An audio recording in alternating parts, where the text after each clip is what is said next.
desde la salud, que no solamente sea la parte administrativa, sino desde la salud. Listo. Hoy vamos a manejar toda la parte alimentaria de algunas enfermedades que son las más consultadas o que son el mayor motivo de consulta desde la parte nutricional e incluso desde la parte médica. Una de ellas son las enfermedades crónicas, se llaman enfermedades crónicas no transmisibles, es decir, no son contagiosas, no se transmiten de persona a persona, simplemente la persona las puede tener y se caracterizan porque son de larga duración y son el resultado no solamente de factores ambientales, sino de factores genéticos, fisiológicos y de comportamientos también de las personas. Por ejemplo, tenemos el caso de uno justamente en ese momento que es personal de la universidad, es supremamente juicioso con la alimentación, hace ejercicio, tiene un estilo de vida saludable, pero tiene un factor genético muy grande para tener triglicéridos altos. Y ese es el factor para que él lo tuviera en ese momento. Ese es su enfermedad. Entonces, no solamente las personas que tengan una obesidad lo van a tener, sino también que influyen otros factores.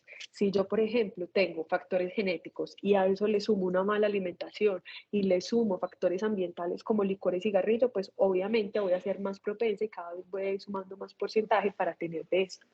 Entre estas enfermedades, digamos las más comunes, son enfermedades cardiovasculares. Entre las enfermedades cardiovasculares siempre van a estar los infartos. Esos infartos se conocen como, o uno siempre los ve como IAM, infarto agudo del miocardio. Los accidentes cerebrovasculares, que la gente le dice mucho como, ay, es que le dio un derrame. Generalmente es esos accidentes cerebrovasculares. Muchos tipos de cáncer. Ahora en el ambiente está muy común el cáncer de estómago.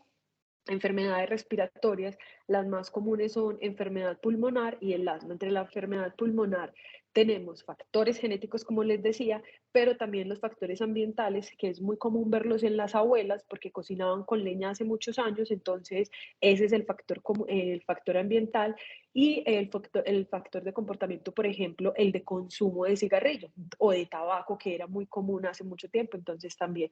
Y la diabetes, que ha ido en aumento con el paso de los años y ya no solamente es en los adultos, sino que se está volviendo muy común en todos los niños, ¿listo? Entonces la diabetes también tiene como un papel muy importante ahí.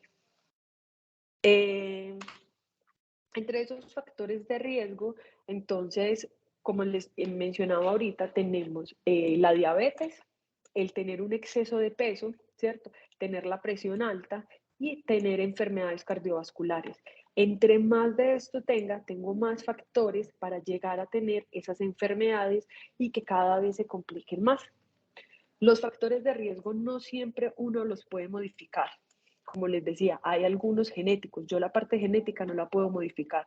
Es que mis abuelos toda la vida tuvieron colesterol, triglicéridos altos. Pues lo más probable es que yo eso no lo pueda modificar. Lo más probable no, yo eso no lo puedo modificar. Pero sí puedo modificar mi estilo de vida. Mi estilo de vida, ¿qué? De tener una dieta saludable, de hacer ejercicio, de controlar mi presión, tener un peso saludable, ¿cierto? Otro de los factores no modificables de los que uno no puede cambiar es la edad. A mayor edad hay mayor riesgo de tener enfermedades como cuáles, como los infartos o las enfermedades cardiovasculares.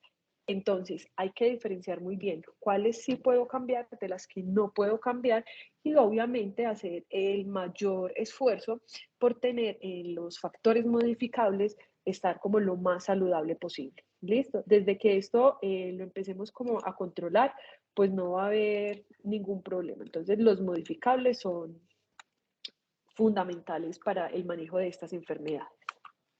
Ahora, entre esas enfermedades crónicas no transmisibles, podríamos decir que una de las más consultadas es la hipertensión. ¿Qué es la hipertensión? Es lo que la gente llama tener la presión alta, ¿cierto? ¿Qué es como la definición? Es cuando por las arterias la sangre va a pasar, pero para pasar tiene que hacer mucha fuerza y esa fuerza la tiene que hacer constante y muy alta. Entonces, ¿qué empieza a pasar? Empieza a haber un sobretrabajo y ese sobretrabajo empieza a hacer que el corazón haga un sobreesfuerzo y también vaya a producir el infarto. Esa es una de las causas principales del infarto. La presión arterial normal o podemos decir que peor, perdón, la presión arterial, podemos decir que está alta cuando está por encima de 140, 90. Lo ideal es que esté 110, 80. Por debajo de eso también se puede considerar una presión bajita. ¿En qué momentos o en qué personas la presión puede ser bajita? En deportistas, en personas que tengan asma, ¿cierto? Porque obviamente como no respiran, el corazón también empieza a disminuir. Entonces, tanto la presión baja como la presión alta hay que controlarlas porque los dos cambian el desequilibrio del cuerpo. ¿Cuál es el problema de la hipertensión? Que los síntomas no son muy claros. No sé si acá alcanzan a ver, de los síntomas más comunes que se tiene está la fatiga. Las personas generalmente suelen sentirse muy cansadas, mareo, dificultad para respirar, sienten como pulsaciones en los oídos, como, ay, es que los oídos me están retumbando, y empiezan a ver como cucullitos, como lucecitas. Y aunque acá falta, una de las más comunes de tener la presión alta es el dolor de cabeza. Entonces, tengo dolor de cabeza, empiezan a consultar y a consultar por dolor de cabeza. Y lo que primero hay que descartar es que no sea la presión alta. De resto, no hay otro síntoma. Es que si yo me como esto me pasa algo, es que si yo hago esto, no. Los síntomas son muy físicos y lo primero que se tiene que hacer es descartar que se tenga esa presión.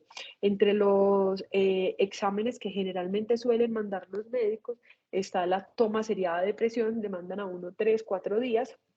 En esos 3, 4 días se lo toman a uno sentado, parado, acostado y miran cómo se comporta. Si eso sale mal, le mandan a uno un Holter, que es un examen en el que uno 24 horas tiene un aparatico. Ese aparatico empieza a regular cuánto la tiene, en qué momentos y definitivamente se diagnostica. La hipertensión se quita, depende. Por ejemplo, es una hipertensión por sobrepeso u obesidad. Cuando la persona baja de peso, generalmente la hipertensión suele controlarse, pero si es una hipertensión por factores genéticos, porque mi papá, mi mamá, mis hermanos, todo el mundo era hipertenso, es muy difícil que se quite. De hecho, no he visto pues como muchos casos, pero uno nunca sabe, puede pasar. Y lo que siempre hay que hacer es medicamentos. Entonces empiezan con un desorden con los medicamentos. Hoy me lo tomo, mañana no. Un día sí, otro día no. ¿Por qué? Por el miedo a consumirlos. Lo que hay que hacer definitivamente es consumir los medicamentos en las cantidades. Es que yo solamente tengo hipertensión y me mandaron como 3 pastillas. Sí, porque es que la hipertensión empieza a causar un daño en otros órganos y lo que se hace con esas pastillas es prevenir que vaya a pasar. Entonces generalmente les mandan la pastilla de la presión, les mandan una pastilla para que puedan eliminar bien, porque si hay retención de líquidos entonces se complica más, y les mandan una pastilla para evitar problemas cardiovasculares. Entonces, por eso generalmente mandan tantos medicamentos cuando solamente hay una enfermedad. Ahora, desde la parte alimentaria, ¿cómo debo controlar la hipertensión? De las cosas o lo más importante es controlar lo que se llama sodio o lo que normalmente nosotros conocemos como sal. ¿Qué tiene sodio? Uno, las carnes frías, todas, de la salchicha, el salchichón, la mortadela, el jamón, todos esos. Los cubitos de gallina, el Maggi, el Doña Gallina, el Ricostilla, las sopas de paquete. Entonces ahí es muy importante volver a los productos, o más bien, más que a los productos, es volver a las preparaciones que se tenía antes. ¿Cuáles eran las preparaciones de antes? Tomate, cebolla, ajo, o sea, como los condimentos tradicionales. Porque es que ahora nos acostumbramos a un arroz con un cubito de gallina, una sopa con un cubito de gallina. Y estos cubitos lo que están haciendo es que, miren que uno le echa un cubito a un vaso con agua y ya, eso tiene sabor, tiene sodio, tiene de todo. Eso es lo que tenemos que empezar a controlar. Y por otro lado, el gluconato de sodio. El gluconato de sodio es un aditivo que se utiliza mucho en la industria alimentaria y se utiliza en salsas, se utiliza más que todo son como en salsas y en productos que ya están muy procesados. No son como en la parva de la esquinita, no son como en cosas que ya están muy industrializadas. Entonces tienen otros nombres como ese gluconato de sodio que uno no lo ve como sal y que hay que empezarlos a controlar. Pero resulta que yo les hablaba también creo que fue desde la primera vez, en Colombia y a nivel de muchos países se están haciendo estos circulitos, acá están círculos y hay una controversia porque la gente a los círculos lo ve como la señal de permitido, ¿cierto? En cambio, por ejemplo, el par y todos son hexagonales, entonces la idea es llegar a cambiarlo y con eso sabemos si un producto es o no es decir, si nos sale con ese circulito diciendo que tiene alto en sodio, de verdad es que está alto en sodio. Mire que usted compra unas salchichas y lo primero que le encuentra es el circulito. Compra un paquete de papas en la tienda y tiene la cosita, ¿cierto? Si compra la sopa de paquete, tiene eso. Entonces, lo que tenemos que empezar a hacer es controlar esos alimentos. Sobre todo las personas con hipertensión, hay que empezarlos a controlar o evitarlos, ¿cierto? No es ya voy a ir a leer la etiqueta de todos los alimentos y los voy a quitar, no, pero sobre todo sí, si un alimento tiene esto y yo soy hipertensa, lo ideal es evitarlos. Otra de las enfermedades que son muy comunes en personas, pues de las enfermedades cardiovasculares, es la diabetes. Digamos que es como se pelea con la hipertensión por el puesto de cuál es la más consultada. La diabetes es el azúcar alto en la sangre, ¿cierto? Las causas, al igual que la hipertensión, pueden ser muchas, pueden ser genéticos, pueden ser ambientales, pueden ser sociales, pero también hay una causa que es muy importante, que es la obesidad. No es que todas las personas con sobrepeso u obesidad vayan a tener diabetes, pero sí es muy común. Inclusive hay un signo que se llama acantosis nigricans, que es en esta parte del cuello, como alrededor del cuello, en la parte axilar y en la parte interna de los muslos, se ve más oscuro, se ve una pigmentación más negra. Entonces muchas veces, a mí me pasó en estos días que atendí a un niño y el niño llegó rojo. Entonces yo le dije pues que qué le había pasado y claro, al niño se le veía como la acantosis nigricans, pero es que la mamá para bañarlo lo estregaba muy duro. Resulta que ese signo lo que indica es que la persona tiene una resistencia a la insulina. Hay que empezar a estudiar porque lo más probable es que sea una diabetes. Entonces, ese es uno de los síntomas. Entonces, yo no sé si soy diabetes. La diabetes es supremamente silenciosa. Yo creo que de todas es la más silenciosa. Para uno saber que tiene la diabetes alta y no de verdad decir, es que la tengo alta, tiene que estar muy alta. Lo normal es que uno lo tenga más o menos hasta 100 en ayunas. Después de las comidas puede ir 180, 190, normal, ¿cierto? Bueno, 180 más o menos, 160, dependiendo de lo que uno coma. Pero he conocido personas que la tienen hasta 300 y no sienten nada. 500 y no sienten nada. De pronto se sienten como, ve, tengo, es que estoy como un poquito mareado, pero no sé por qué. Entonces hay que poner muchísimo cuidado a los síntomas porque la diabetes es muy silenciosa. Entre los síntomas más comunes está, a las personas les da muchísima hambre, les da muchas ganas de ir al baño, les da mucha sed y empiezan con la pérdida de peso. Esos son como los 4 síntomas más importantes. Entonces recuerden, mucha hambre, muchas ganas de tomar agua, mucha orinadera y pérdida de peso. Si tienen esos 4 y usted no sabe por qué, hay que empezar a consultar, a hacer exámenes. Ya cuando uno empieza a ver borroso, cuando ya tengo que empiezo como que me estoy mareando, como que empiezo a ver lucecitas, ya es que está demasiado alta, ¿cierto? Y también hay otro que no es la diabetes, pero que es la hipoglicemia. La hipoglicemia es tener el azúcar bajo. Digamos que una hipoglicemia mal cuidada es una diabetes a futuro, que los síntomas son cansancio, son fatigas, o sea, son muy parecidos, pero tienen el azúcar bajito. Son cansancio, son fatigas, son dolores como musculares, ¿cierto? Y no saben por qué. En ese caso, lo mejor siempre es consultar para hacer exámenes de sangre y poder conocer cómo están eso. Eso casi siempre están los exámenes de rutina del médico. Uno siempre le mandan como, miremos a ver si hay alguna infección y miremos un examen de una glucosa, ¿listo? Entonces, esa parte de la diabetes, como les digo, es muy silenciosa. Las lesiones de la piel ya es generalmente cuando son diabéticos como tal.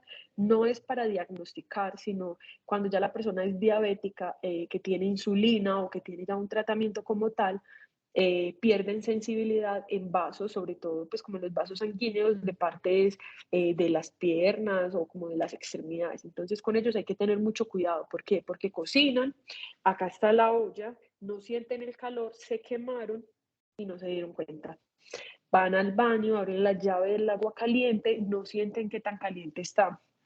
O se rascan, se hacen una lesión muy grande y no se dan cuenta porque no lo sienten. Y el problema de esas heridas es la difícil cicatrización. Entonces esa parte la tenemos que tener muy en cuenta. ¿Cómo es la alimentación para los diabéticos? Generalmente casi todos los diabéticos tienden a ser hipertensos. Entonces, pilas porque diabetes e hipertensión va como juntos. Pero no todos los hipertensos son diabéticos. ¿Qué es la alimentación en la diabetes? hay dos tipos como de carbohidratos. Los carbohidratos están en casi todos los alimentos. Hay unos que se llaman carbohidratos simples, que son estos de acá, y hay otros que llamamos carbohidratos complejos, ¿cierto? Entonces, entre los carbohidratos simples tenemos azúcar, miel, panela, ¿cierto? Como todo lo que sea mecaticos chiquitos.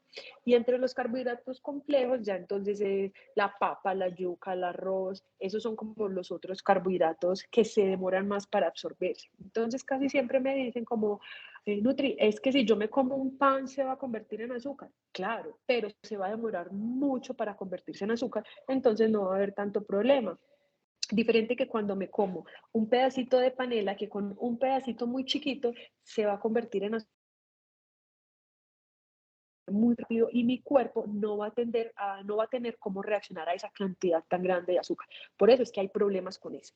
El azúcar, cuando uno lo compra en un alimento, no siempre dice azúcar, sino que dice muchos nombres. Y esos nombres uno dice, no tiene azúcar, me lo puedo comer, si soy diabético lo puedo hacer. Entonces, uno de los nombres es glucosa. La glucosa es el azúcar normal.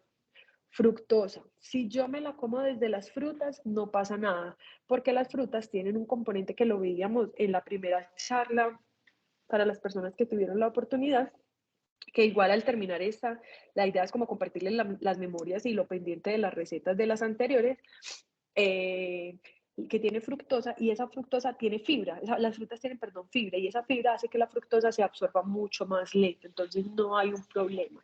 Pero estos juguitos, los zumos o cuando hago el jugo de naranja, el zumo de mandarina, generalmente como se bota la fibra, solamente queda el agua y la fructosa. Esos dos lo que hacen es aumentar el azúcar en sangre.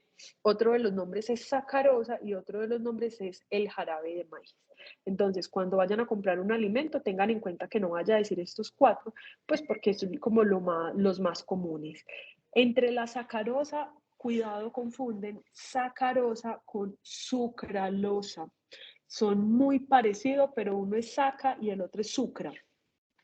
La sacarosa es azúcar y la sucralosa es el endulzante. Esos son hechos químicamente, son hechos en laboratorio, entonces tienen un sabor muy dulce, como por ejemplo la esplenda sucralosa, pero no tienen nada de azúcar, entonces no tienen problema. ¿Listo?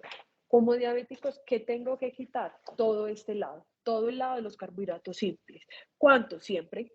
Porque esa cantidad de la función de los carbohidratos, como les decía en la primera, que era aportar energía, la voy a obtener directamente de los alimentos que más me van a nutrir, que son como entonces las frutas, que la voy a obtener entonces de la avena, del arroz, ¿cierto? La voy a obtener de alimentos que tienen un valor nutricional mucho más alto. Supongamos una arepa me puede aportar casi la misma cantidad de azúcar, de hecho menos, póngale la mitad de azúcar que dos cuadritos pequeños de chocolatina. Y la diferencia es que la arepa se demora 2 horas en absorberse, mientras que la chocolatina se demora 5 minutos. O de hecho mucho menos. Entonces, esas dos las tenemos que tener en cuenta para el momento de la diabetes, llegar a quitar todo eso. Es que la miel es de abeja y la miel es pura, no importa. También tiene ese componente que se llama fructosa y aumenta. Es que, regáleme un segundito, por favor, yo arreglo algo acá.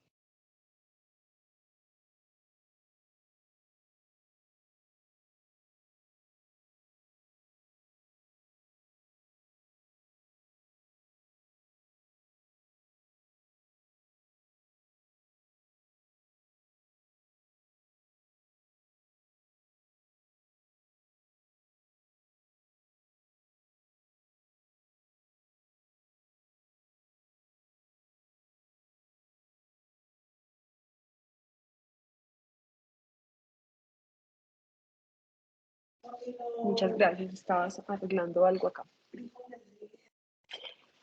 La panela, es que la panela también es natural, no importa. La panela es caña de azúcar y de la caña de azúcar también se saca el azúcar, entonces pasa lo mismo. O sea, todo eso no importa lo natural que sea, hay que quitarlo porque la enfermedad como tal lo exige. Después de la diabetes van súper ligadas, ellas son hermanitas. Entonces uno tiene una, esa una llama a la otra, luego esas dos llaman a otras y ellas se arman una familia y todas súper amigables. Entonces termina uno con un montón de enfermedades por no cuidarse. Esta es la tercera como de ese trío que casi siempre van juntas. Se llama dislipidemia. Es tener los colesteroles altos y tener los triglicéridos altos. ¿Qué significa eso? Esto es un vaso sanguíneo, acá lo vemos, por ahí pasa la sangre, esta es la sangre, ¿cierto? Cuando yo tengo el colesterol alto, generalmente eso significa que tengo mucho colesterol circulando acá, pero ese colesterol no siempre se queda circulando, sino que se va almacenando. Eso es lo que empezamos a tener, es que tengo mucho tejido adiposo en la barriguita, en muchos lados. No solamente se me queda ahí, sino que también se me queda alrededor de las arterias, como lo ven acá. Entonces, esto puede seguir creciendo. Lo que pasa en algún momento es que ya no permite que pase la sangre, causa un tapón, eso es una obstrucción y a la persona le da un infarto. Eso es de cuidado y es de empezar a controlarlo. ¿Listo? Lo otro, hay un colesterol que llamamos colesterol bueno, que es el que se llama colesterol HDL, que es el que precisamente ayuda a que esto no pase. Ese colesterol necesitamos que esté alto, que esté por encima de 40. Tristemente se ha visto como que en los exámenes las personas últimamente lo están teniendo en 20, en 25, pero hay que empezarlo así a subir. Y ese LDL es el que hay que tener bajito. ¿Cómo se sube el HDL? Ese HDL se aumenta comiendo grasas buenas. ¿Qué son grasas buenas? Por ejemplo, el aguacate, por ejemplo, el maní, el ajonjolí, aceite de oliva, ¿cierto? Empezar a consumir grasas de origen vegetal, pero que no sean ni de coco ni de palma. Y el LDL es dejar de consumir las grasas que son malas. Entonces, ¿cuáles son esas grasas malas? Por ejemplo, el chicharrón, el chorizo, las salsas, eh, las tocinetas, todo lo que provenga de origen animal y mucho cuidado porque también ahí va el aceite cumánico. Entonces, vamos a tener mucho cuidado con eso, ¿listo? Esta es la diferencia entre estos dos y hay que tener un equilibrio entre ellos. Y en general, el colesterol, como pueden ver, todo está relacionado con las grasas. Con los triglicéridos es más relacionados con la cantidad de fructosa. Hace muchos años, pónganle unos 8 años, yo trabajaba en Comeva y tuve una paciente deportista. Ella hacía atletismo, ella era atleta, era deportista, era delgada, no tenía los genes, pero tenía los triglicéridos como en 500. Lo normal es que vayan hasta 150. Y no sabíamos por qué. Cuando empezamos a mirar, era que ella tomaba muchísimo, pues media mañana, media tarde y noche tomaba jugo de naranja. Y cada jugo de naranja tenía más o menos el zumo de 5 naranjas. Ahí lo único que estaba tomando era fructosa y agua. Y a la fructosa, a esta que hablábamos acá, se le da como ese atributo de subir los triglicéridos. Entonces hay que tener muchísimo cuidado porque el exceso de esos zumos, uno de los efectos es aumentar los triglicéridos. ¿Qué también aumenta los triglicéridos? Casi que lo mismo de la alimentación para los diabéticos. Entonces, ¿qué es lo primero que uno quita? Azúcar, miel y panela por precisamente lo mismo, fructosa, glucosa y sacarosa y jarabe de maíz. Entonces, por eso les decía, es que son como una triada, donde hay una, generalmente empiezan a llegar las otras y ellos se empiezan a tratar. Es muy raro que una persona tenga solamente una. Si tiene una, uno lo que hace es como, listo, vamos a trabajar para que no te vayan a llegar las otras, porque es muy común que pase. Listo. Hay otras enfermedades que también son muy comunes, que pasan mucho, que de hecho se están viendo mucho en los niños, que es, por ejemplo, la gastritis y SII, se llama síndrome de intestino irritable. Lo más triste de esas enfermedades, yo digo que es muy triste, es porque cada una depende del paciente. Entonces, lo que a mí me cae mal, a otra persona le puede caer bien. Entonces, yo tengo que tener muy en cuenta qué es lo que a mí me cae mal. Y de entrada, yo digamos que a todo el mundo le quito estos alimentos que hay que quitar, ¿cierto? Y cuando ya se sienta mejor, poco a poco uno empieza, listo, entonces te vas a comer este, te cayó mal, no lo vuelve a comer. Me cayó bien este, lo puedes comer. Listo, basta que uno encuentre qué es lo que a uno le cae mal. ¿Qué pasa si yo me lo como entonces? Con la hipertensión, si yo me como el sodio, que son los alimentos que hay que restringir, si yo empiezo a comer sodio, se me sube más la presión. Con la diabetes, si no tengo sino en la pastilla como metformina y sigo comiendo azúcar, voy a llegar a una insulina. Si tengo insulina y sigo comiendo azúcar, me van a terminar subiendo la dosis. Si sigo comiendo azúcar, empiezan a pasar esas neuropatías. Entonces, Ahí es cuando uno dice, le amputaron un pie, le amputaron una mano, empezaron a pasar mil cosas, ¿listo?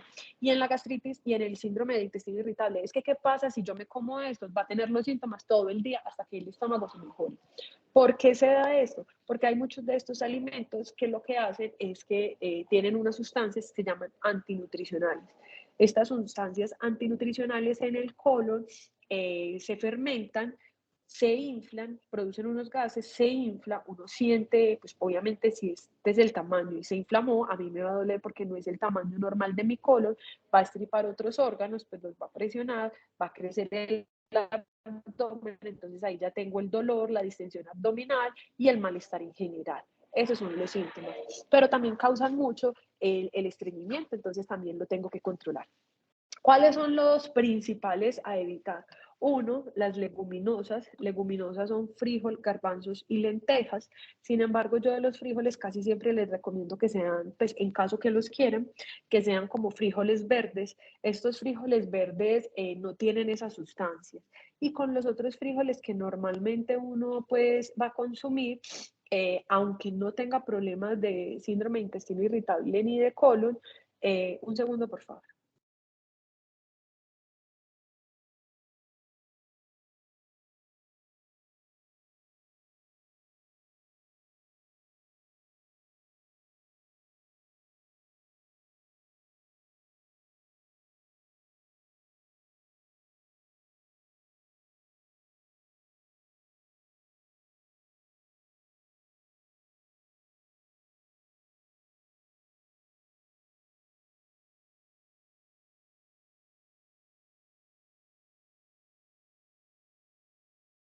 Listo. Entonces, con estos frijoles, como les decía, las personas que igual no tienen eso, que no tengan eso, lo ideal es que con los frijoles, los garbanzos y las lentejas, los dejen en remojo de un día para otro y miren que uno en el agua por encima ve unas burbujitas. Esas burbujitas que uno ve por encima se llaman sustancias antinutricionales. Y es lo que precisamente produce las flatulencias aún en personas que no tienen esos síntomas. Entonces, por eso, uno los deja remojando de un día para otro y bota el agua de remojo. Listo, eso es como de las cosas más importantes. Se me olvidó poner a remojar los frijoles, entonces uno lo que hace es un remojo rápido.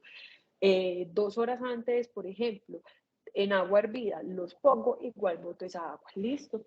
La pimienta, uno dice como no, eso tan pequeñito, eso no me va a causar nada, eso generalmente causa muchos síntomas.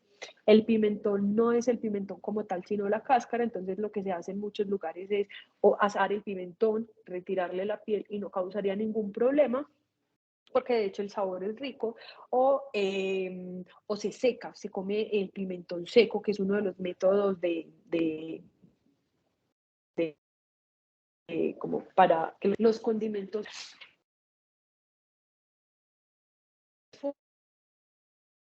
fuertes, entonces ahí viene el muchos conservantes. Los ácidos generalmente afectan mucho la gastritis. La gastritis es como si tuviera una peladurita, perdón, el estómago tuviera una peladurita. Entonces, todo lo que coma ácido le va a doler más. ¿Listo? Los alimentos picantes, la cafeína, hay que tener mucho cuidado porque es que me pasa mucho, que dicen, es que tengo mucha gastritis, pero es que no soy capaz de empezar el día sin un café. Entonces, mi estómago está ácido. Y eso es como si tuviera una herida en el dedo y metiera el dedo en sal y limón para ver qué me pasa. Lo mismo pasa cuando toman café. Entonces, si tienen gastritis, una de las primeras cosas que hay que quitar es la cafeína.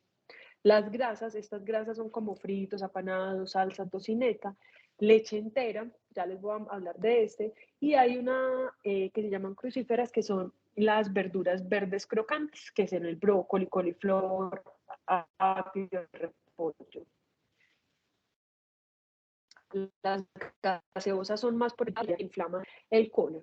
Ahora, hay una gran discusión, ¿cierto? Uno puede utilizar leche entera, si me cae mal, entonces utilizo la deslactosada, pero no es la descremada. Recuerden que yo les comentaba la primera vez, la leche descremada o semidescremada, lo que tiene es un poquito menos de grasa, y eso lo que me va a hacer es bajar como al bajar la cantidad de grasa, baja uno como de peso, pero no me ayuda para la intolerancia. Entonces, si yo tengo esa intolerancia, lo que tengo que tener es una leche deslactosada, ¿listo?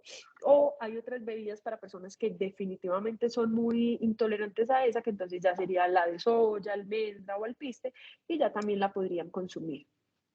En general, las personas con gastritis o síndrome de intestino irritable, lo que sí tienen que tener es consumir mucha fibra. Recuerden que la fibra está en frutas y verduras, preferiblemente cruda. Tomar mucha agua, porque es que la cantidad de agua que, aunque ahora están muy de moda los términos, la cantidad de agua que están tomando es muy poquita. Aumentar la actividad física. Cuando yo aumento la actividad física, eso hace que las heces, la materia fecal esté mucho más blanda y pueda bajar mucho más fácil. La idea de estas tres es aumentar a la parte de la evacuación.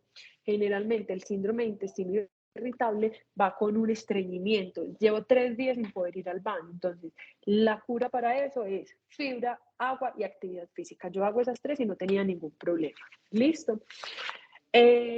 Como tal, las tres enfermedades o las que hayamos, las que yo le decía, las tres primeras, hipertensión, diabetes, dislipidemia, van es muy controladas de la mano, desde la parte alimentaria como de la parte de médica, de la pastilla. No es que si yo solamente hago la parte alimentaria se me quitan, o si yo solamente hago la parte médica se me quitan. Tengo que tener las dos para que pueda funcionar.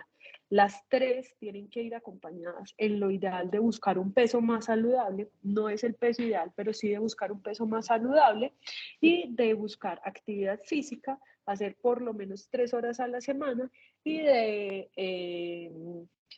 de poder hacer ejercicio. ¿Listo?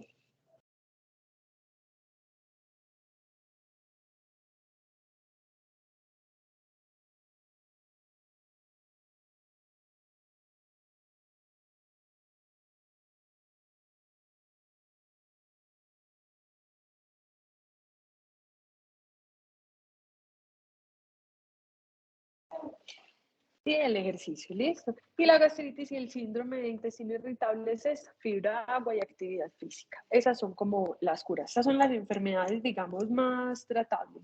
Las que le mencionaba al principio de EPOC, desde la parte digamos, EPOC, el cáncer, asma y esas son, hay que controlarlas según el paciente. Entonces, en esos casos, obviamente van a requerir una alimentación muy individualizada porque, por ejemplo, el cáncer, dependiendo de donde sea, se tiene que controlar. Ah, es que medio gástrico, es que medio de un lugar, es que medio de otro, entonces lo tenemos que empezar a controlar. ¿Listo? La charla de hoy de verdad era muy corta porque era como una complementación a todo lo que veníamos viendo en estas últimas 2, 3 semanas. Entonces, era simplemente como de todo lo que hemos visto desde la parte alimentaria, saber cómo lo vamos a implementar en el ejercicio, perdón, en la vida diaria, cómo lo vamos a sumar al ejercicio y cómo controlar esas enfermedades. ¿Listo? Pues me imagino que muchos de ustedes tienen algunas enfermedades o tendrán algo, entonces no sé si tienen dudas, si quieren aclarar algo o que, como, pues, si tienen algo.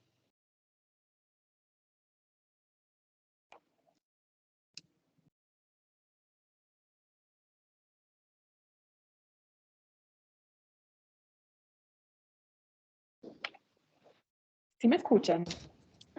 Sí, doctora, yo tengo una inquietud. Mi nombre es Ana Milena. Hace unos días me hicieron unos Hola, exámenes. Ana. Hola, ¿me escuchan bien?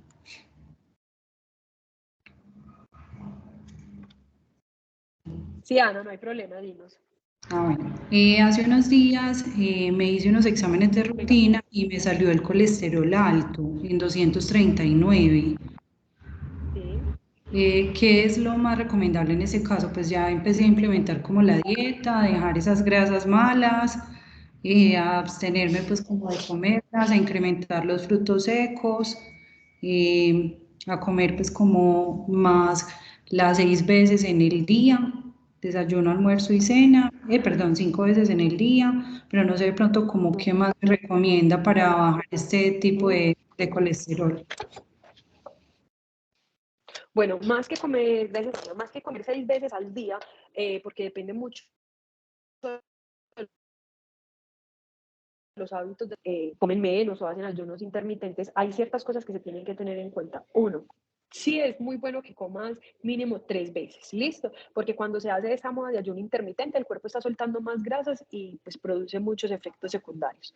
Eso por un lado. Dos, hay que tratar de restringir todas las grasas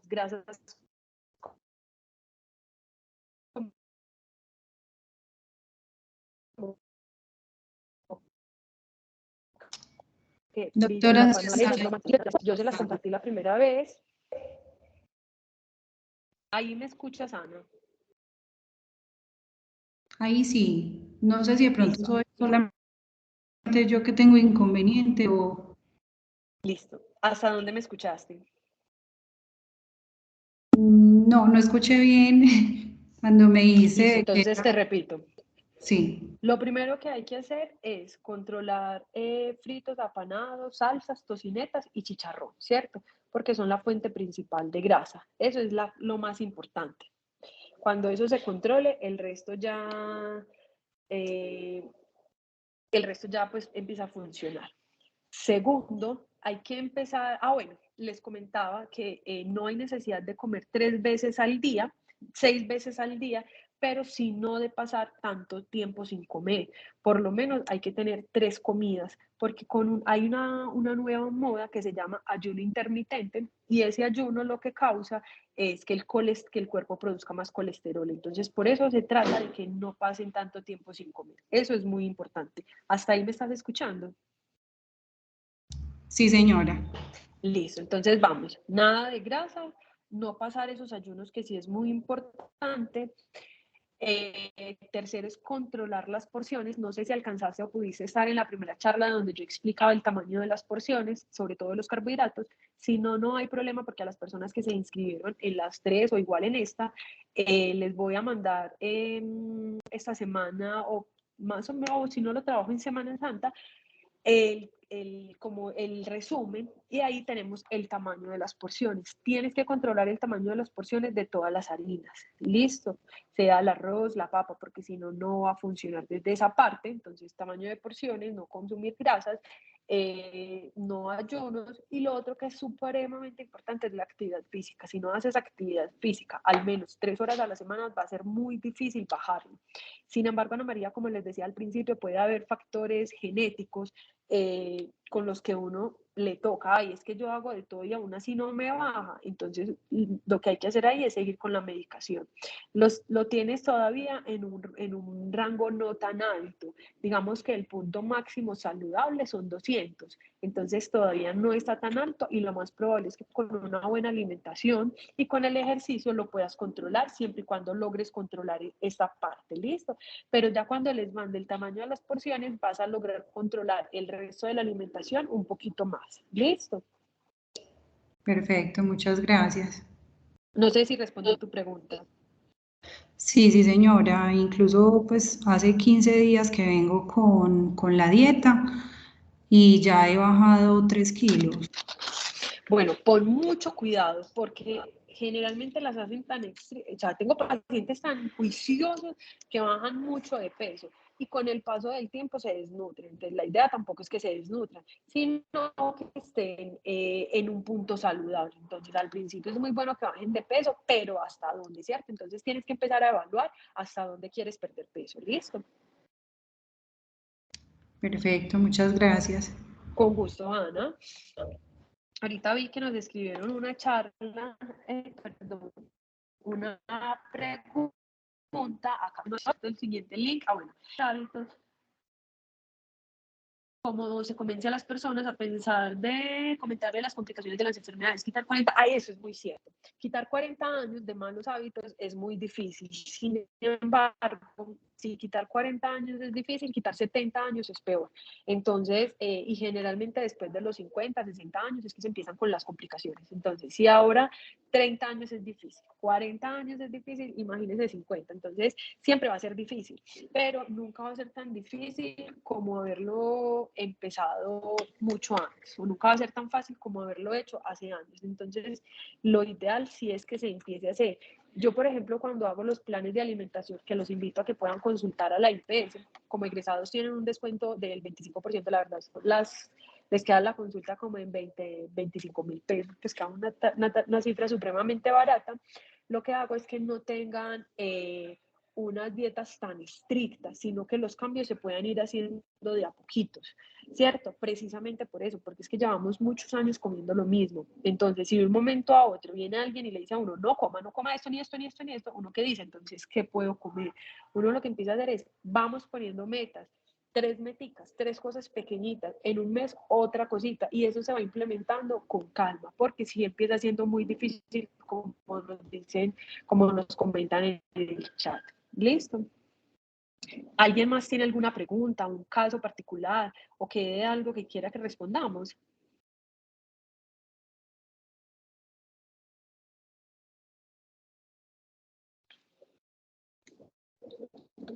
No. Queda entonces, ¿sí me escuchan?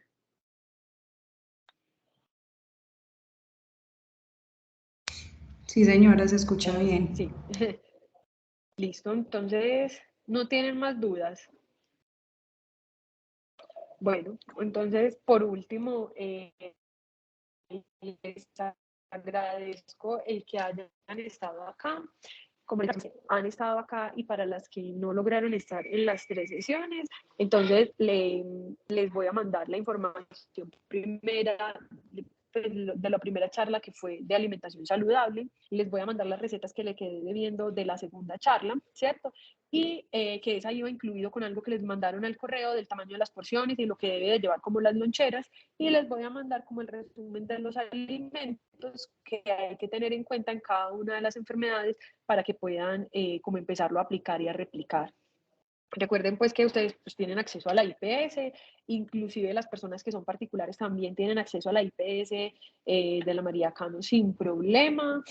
Las consultas, es que ahora estaba mirando y la consulta particular para alguien que no tenga ningún vínculo con la universidad vale 33.000 pesos, pues es supremamente económica. Entonces pueden acceder a ellos, ustedes, sus familiares y todos, y como egresados y familia de la universidad, pues obviamente tienen un descuento especial, entonces por allá en cualquier momento los estaremos, pues los recibiremos y obviamente con todo el gusto y los atenderemos pues. Listo.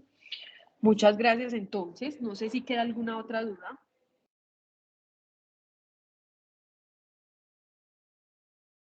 Muchas gracias entonces a todos.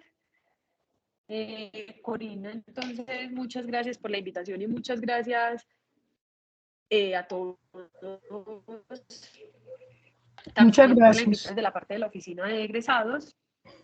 Y les voy a mandar entonces a todos, me encargo de mandárselo desde la parte de la oficina de egresados y ya ellos les comparten toda la información desde los correos. Listo. Mil gracias. Bueno, Corina tiene problemas de la conexión, que ella es la encargada de eso, entonces yo los despido, nos vemos entonces en una próxima oportunidad, esperamos que sea muy pronto y como les dije, todos bienvenidos a la IPS. Feliz noche entonces. Igualmente, feliz noche. Hasta luego. Hasta luego, gracias. Muchas gracias. Gracias.